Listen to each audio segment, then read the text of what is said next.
This is the location where the Bible says that the end of the world is going to happen. I'm currently standing in the exact valley where the Bible predicts that there will be a war so great it will end all wars forever. Armageddon.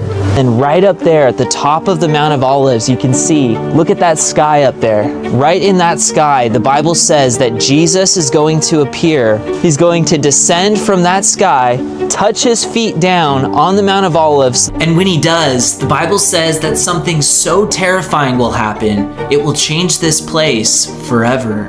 But right before Jesus returns to this mountain for the Battle of Armageddon, 6 shocking signs will happen inside the land of Israel.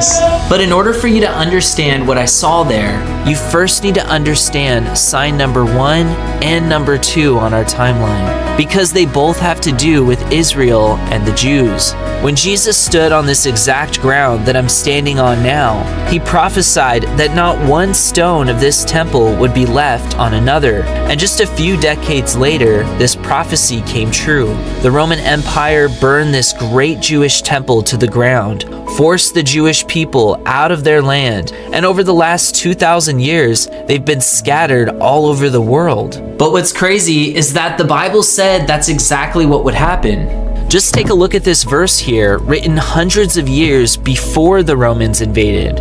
I will take you from the nations and gather you from all the countries and bring you into your own land.